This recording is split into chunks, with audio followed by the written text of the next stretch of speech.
Hey, friends, welcome back to the Connected Mom podcast, where we like to have real conversations, helping you to connect more deeply with God, more empathetically with your fellow moms, and more intentionally with your kids. I am Becky Harling, your host. And I have been thinking in my own life a lot about this theme of attunement. I wrote about it a little bit in my most recent book, Friendwise, and how important it is as girlfriends to be attuned to one another. And right after I came out with that book, my friend Jill Lillard, who's going to be our guest today, started posting some podcasts that she had recorded around this whole theme of attunement. And Jill and I have been friends for about 13 years. And she is one of the women of God that I respect so deeply. She is a certified counselor. She's a therapist. On top of that, she runs a whole coaching university that she'll tell you a little bit more about. She's the mom of 2 kids, the wife of 1, which is good. And she's just delightful. And she's going to really help us understand today this whole concept of attunement, what that means for your marriage, what that means for your parenting, what that means for your friendship. So welcome, Jill. It's great to have you back on The Connected Mom. Oh, thank you for having me. It's so good to be here. Yeah, you're somebody that I just really love. I love your heart and I love what you're doing. And you and I have had conversations throughout the years and it's just fun to connect. So Jill, my audience doesn't really know you. I know you, but tell us a little bit about your family first. Okay. Well, yes, I'm a mother of 2, as you said. I have Sawyer, who's 20. He's going to be 23 this year. And he actually got married. It'll be 2 years ago. And he married his high school sweetheart, Olivia, and they recently moved away. I'm from Missouri. They moved to Kentucky, so about 5 hours from us for a job. And then I have a daughter who's a senior, so she's getting ready to graduate from high school. So we're entering close to that empty nest. And of course, there's my husband, Richard, Rich. He's a psychologist and I'm a marriage counselor, and we met working at Children's Division for Child Abuse and Neglect, and got married 25 plus years ago. And so we've done different things. We used to own a private counseling practice together. And a few years ago, we went in a different direction. I've gotten more into this online coaching space, which really is emerging of counseling, which I love, just helping people work through relationships and emotions and that thought work, what's going on in your brain. And then also the area of women's ministry. So as you know, we met hosting a big retreat here in Jeff City. You came to, you were one of our very first speakers when we started that. I had started a citywide women's ministry, uniting women from all different denominations. And really, I think my counseling practice, my husband and I we had Inspire, the citywide ministry. Both of those have passed on to other people. And now the Happiest Lives exist, which really is the melding of the both. I feel like I brought together what I loved about both of those worlds, the community, the relationships, bringing Jesus into it, growing in our relationship with him. And incorporating that mental health piece, that relational piece, the emotions piece. I love the emotions piece with the spiritual. I love that. I love what you're doing. So you did these podcasts, and we're going to put a link to your podcast in the show notes for this so that people can check them out. They're really good. And they're all about attunement. Okay. And some of the moms listening are like, what in the world is attunement? Can you just give us a brief definition for what that even is? Okay, yes. And I don't know that this is the textbook definition. Okay, I'm not. It's the Jill definition. This is the Jill definition. Okay. So emotional attunement is that ability to remain grounded in yourself. So you're staying grounded within while staying emotionally present with another person. So you're creating space for them without losing you. And it's made up of awareness. So being aware, but also being responsive I think at the deepest level, it's being able to not just be aware, but how do I tune into that and respond to that in an appropriate way?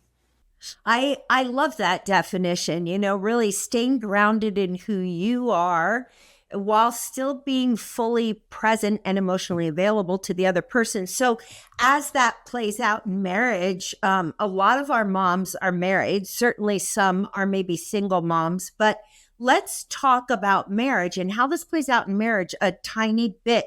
What does it look like in a marriage to be attuned to your spouse? Yeah, I think it's kind of like instruments in an orchestra. We see the word, there's the word tune in the middle of attunement. You're kind of getting those instruments in sync. You're not completely mimicking the other instrument, and one instrument doesn't have to make the same sound as the other one, but can they be responsive to one another? Can they work together? And I think a lot of times, if you don't have attunement in your marriage, you can share a house, a bed, a calendar. You can share your whole life together and still feel profoundly alone. And so attunement is really the difference between coexisting and being truly known. Yeah, I love that. And I love that you pulled in the idea of the instruments, because I do think that really gives us a picture of what it could look like. So if somebody's listening and they're like, okay, I'm really not attuned to my spouse right now. I realize, we're great at scheduling things together, and every day it's our conversations are reduced to, okay, who's picking up from school? Who's getting this one to soccer? Who's getting this one to dance or to music or to acting or whatever? And they feel like they've lost that deep connection. They're talking maybe, but they're not really connecting. What should they do? Yeah, I think the first move is always inward. That's interesting, because you would think, okay, the movement needs to be outward. But tell us about the inward. I think the problem with that is if you start with outward, if I say, go do this, this, and this, and you haven't changed the way you're thinking about your partner or your relationship, it's going to be hard to sustain those actions and to feel connected to it. So remember, attunement is staying kind of grounded in yourself so that you can really be present with the other person. And so if you're just kind of going through the motions, not the emotions, but if you're going through the motions without the emotions of activity, there'll be a disconnect there. So you have to start inward of how you're thinking about your partner, how you're thinking about your marriage, how you're thinking about yourself, what you're making their behaviors mean, all of it. So like an inner, I think, awareness of what's going on. You're not going to feel validated or connected to someone else if you're not really validating yourself or connecting to yourself, if you're not recognizing what's going on in your inner world. So I think there needs to just kind of be a slowing down, a pause, and then a wantingness, a willingness to prioritize your relationship, to be present with your spouse. And I think a lot of times, I'll hear a lot of women say, oh, he's just not emotionally connecting with me. She's wanting these deep conversations on walks, and he's just noticing the infrastructure of things they're walking by or what's going on with the grass. And, then she's feeling so disappointed and so disconnected because she was imagining this walk with this deep conversation. But I think attunement goes both ways. And so for him, he might feel, gosh, I felt really connected and close. And she might feel, I felt a million miles away. It felt like he wasn't present with me. But I think if you can start attuning with the other person as well. So isn't that interesting? On the walk, he's perceiving and taking in different information than I am. Like I'm not noticing the grass or the infrastructure or whatever it is, however your husband works. A lot of times we're wanting them to join our band and get in tune with our music. And we're not getting in tune with their music, right? We may not see the value of that. We may think that's not as deep or as important because it's not this deep emotional stuff. But I think if we can also attune to where they are, not that you're doing more emotional labor in the relationship, but that you are seeing it's possible to attune and get in step and rhythm. And then you can invite them into a deeper emotional space. But they may not change who they are. They're going to they're not going to become a different person. Yeah. So what does it look like to invite them into a deeper emotional conversation? Because I think that can be tricky for women. I think sometimes it can start with maybe an accusatory tone towards their spouse, and that's not going to land well, or maybe they're trying to invite them in, and the husband or their spouse feels like, oh, they're putting too much pressure on me. I'm feeling a pull. I don't feel like I have the capacity for that. Talk to us about that a little bit. Yeah, or they feel like it's never good enough, right? That's a big thing I'll hear from men is like, why even bother? He will make some progress and then she discounts it, or you're just doing that because I asked, or she wants some level more. And he's like, I can never win. This is too hard, right? But I like the idea how you were saying, sometimes it can come across as criticisms, negativity. I like to think of the idea of positive invitations, like you're inviting them in, in a positive way. What's a way that you can invite them into more in a way that's not critical, that you're falling short or you never do this. But it's like, hey, can we just like maybe have 10, 15 minutes a day where we don't have our cell phones, those aren't even in our hand, because I think that can be a huge distractor for being present with one another, and where we just are present with one another and maybe just talk about our day. I think that's a place to start. It's not like doesn't have to be a deep emotional conversation, but I think that's sometimes a really huge step of just having 10 to 15 minutes of uninterrupted time without a phone present. That would be one level of start for many of us, Yeah. I think back to when Steve and I were raising our kids, and when Steve would get home from work, we exercised that 15-minute rule. We told the kids, okay, what Dad and I are going to take 15 minutes to just connect and, figure out about our days and what's going on and what we had going on in each of our lives. And, you can come get us if there's like blood.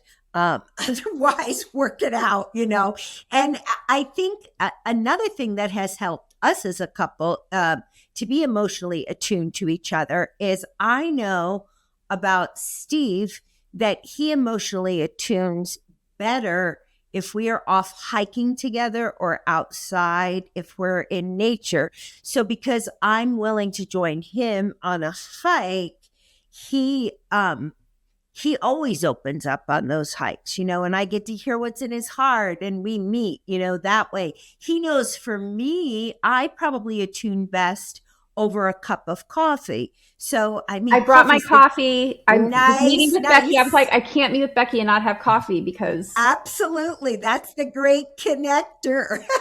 So sometimes he'll say, hey, meet me at Starbucks, and we'll just, and so I think learning how, definitely being grounded in yourself, but also learning how your spouse is going to connect the best, and I mean, the whole phone thing is a thing. I mean, God bless y'all. We gotta lay our phones aside, right, and not have them in sight. So let's carry this principle of attunement to our kids, because our kids also need to feel connected. So what does that look like, Jill?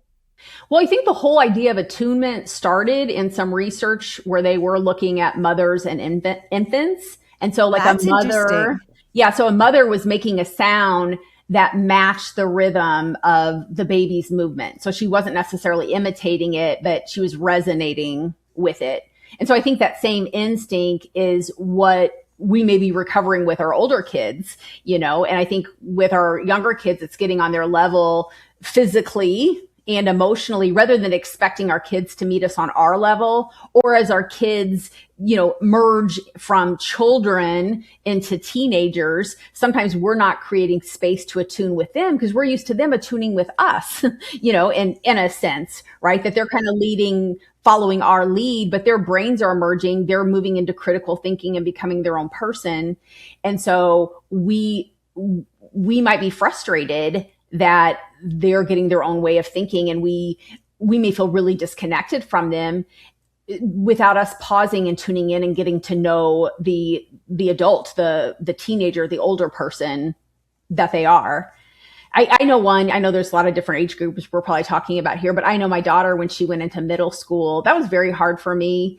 I think middle school is hard for kids, but I didn't realize Middle school is hard for girls, I it think. is. Harder than for boys. I think so too. But I think it's hard for moms too. And, everyone's story is different. But I think for me, I was kind of grieving the loss of my little girl. Like I missed her, and I'm like, do you remember us? Do you remember all the things we loved doing together? Because we were just so attuned and in sync with each other all day long. And now she's emerging in middle school and having her own struggles and friendships and probably just feeling out of sorts because your body's changing, your brain's changing, all these hormones, all of it.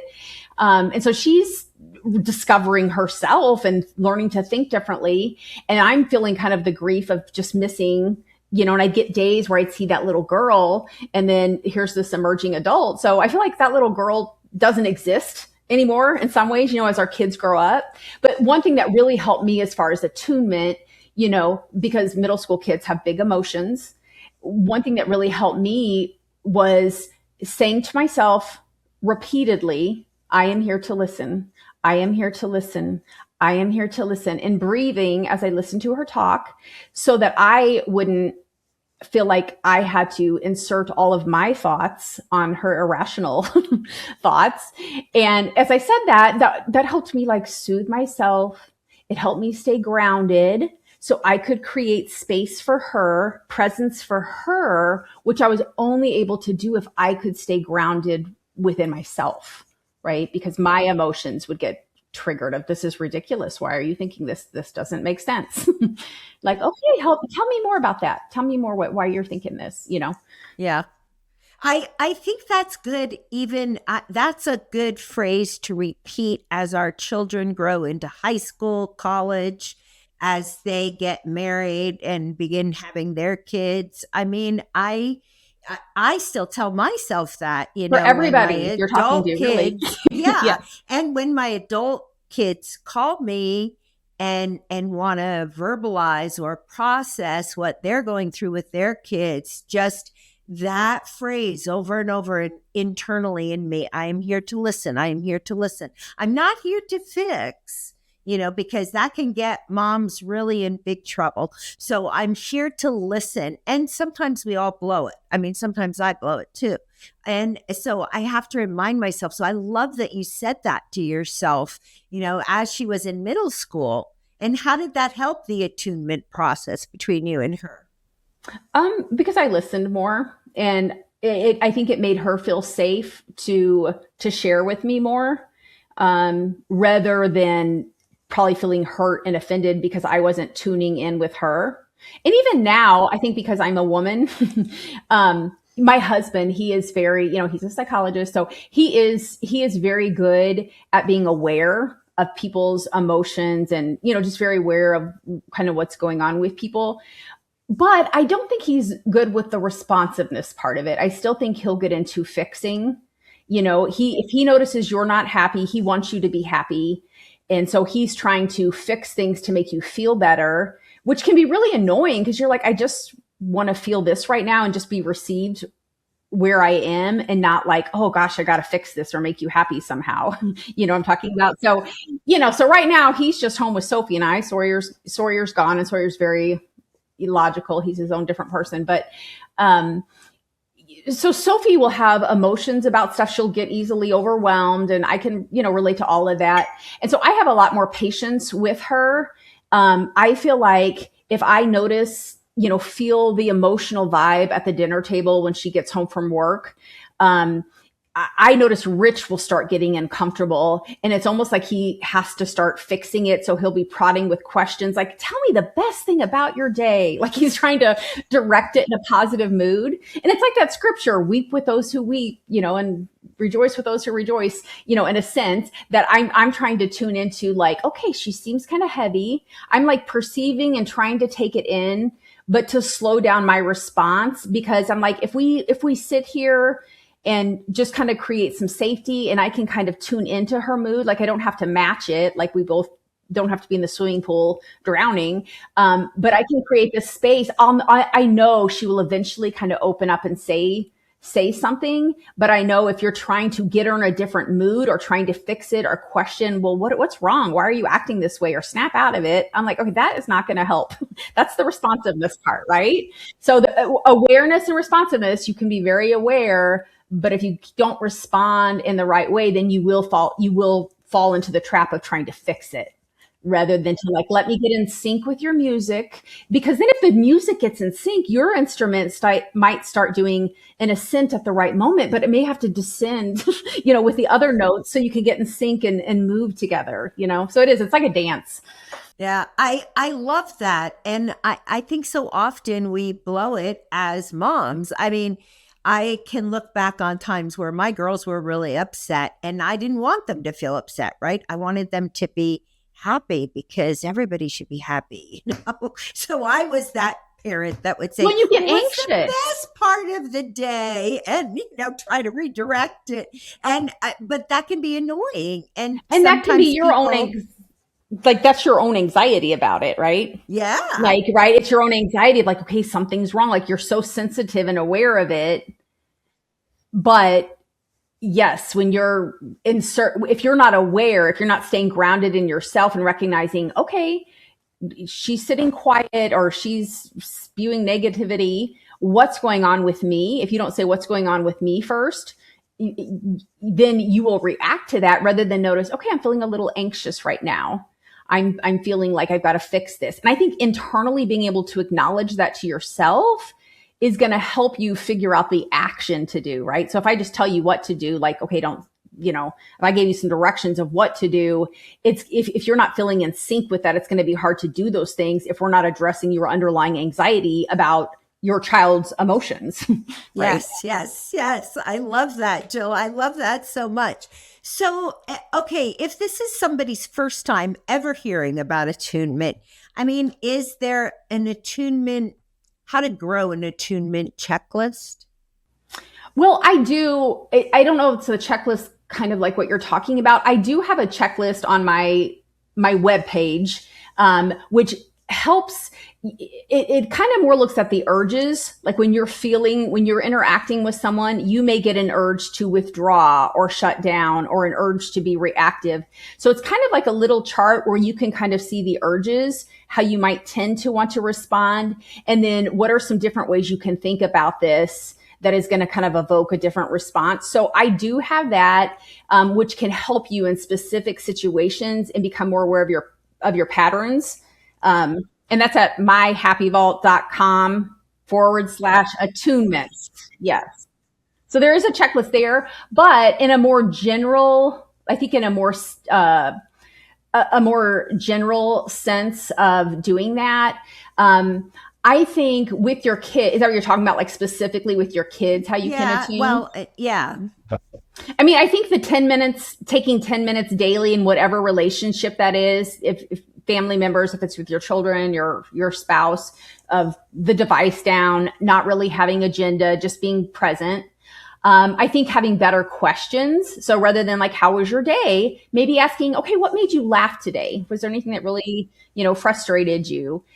Also noticing what lights them up, if they seem really excited about something, kind of stepping into that space with them. If you notice something is making them feel a certain way, you could narrate what you see, like what you observe, like, wow, you seem really excited about that, or you seem kind of overwhelmed. Is that what's going on? And then I think another thing is maybe when your child is trying to be present with you, you're distracted. You're on your phone. I know I have to, like, a lot of times I work from home a lot of the time creating stuff, and I will be on my computer, or a lot of times I'm doing stuff with my community on my phone, responding to people.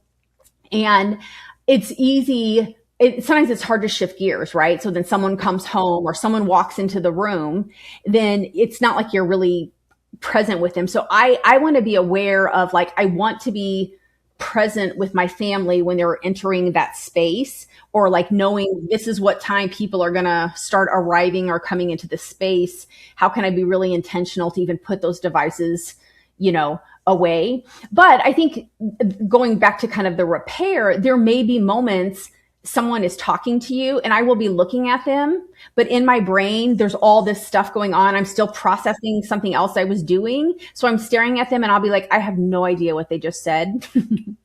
And so a repair might just be like, you know what? You were talking to me and I wasn't even listening. And I'm sorry about that. I really want to hear what you have to say. Can we try that again? I mean, that's making a repair, which that's a big part of attunement. And I think the last thing is making sure your tank is full. Like you can't connect if you're not connected to yourself. And so I love, I think your time with the Lord, that's a time to slow down and connect. And sometimes we may just be reading our Bible or studying stuff, but are we also taking time to pause and just think, okay, Lord, show me what I'm thinking right now. And being really authentic. Okay, what am I feeling right now? How can I enter the Lord's presence from this honest, genuine place where I am right now? And I think if you do that daily, where you're entering the Lord's presence, coming as you are in a very honest way, and you're asking, okay, show me what I'm thinking, show me what's in my heart, show me all these things that's going on, you're experiencing the Lord attuning with you, right? Which is going to help you attune better with others, because that helps you feel heard and known and seen. And that gives you something to operate from. Because if you're going through life not feeling heard, known, seen, loved, validated, whatever it is you're seeking, it's really hard. You're like trying to provide for others from an empty tank. So you've got to show up and be fed first.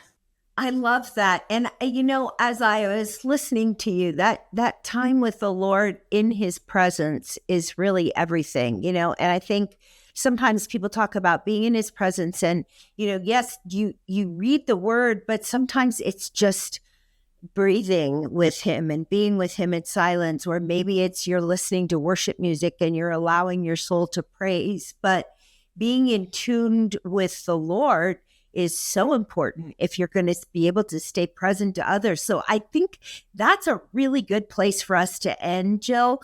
Jill, this was so helpful. And so if people are listening today and they're like, man, I need to join her Happiest Lives University, or I need more of where this came from, where can they get in touch with you, Jill? Yes, there's a couple places. If you go to myhappyvault.com, you'll just find some general resources. I have, some of my different programs. If you want a more detailed information about me, you can go to thehappiestlives.com. And that kind of gives you just a kind of a full tour of my business and what it is that I do. But my Happy Vault is kind of more practical tools to access and such. Because I have a couple coaching programs and all of that. And you can find all that there. Yeah. And so friends, we'll have those in the show notes. And I really recommend to you, if you enjoyed today's podcast and you're like, man, I need a little bit of a happier life, please go to Jill's Vault, thehappiestlives.com, or to myhappyvault.com and figure out how you can engage a little more with this, because I believe that Jesus really wants you to live a happy and abundant life. And so check out Jill's materials. She's got a lot of really practical helps for you. And thanks for joining us today, Jill. I always love having you on. You're amazing. So, thanks for joining us. And to the rest of you, thanks for joining us. And hey, if you enjoyed this podcast today, would you share it with a few of your friends? Because my guess is if you resonated with it, your friends will as well. And this will help them be more attuned in their marriage and in their parenting and even with the Lord. So thanks for joining us today. We'll hope to see you again next week for another episode of the Connected Mom Podcast.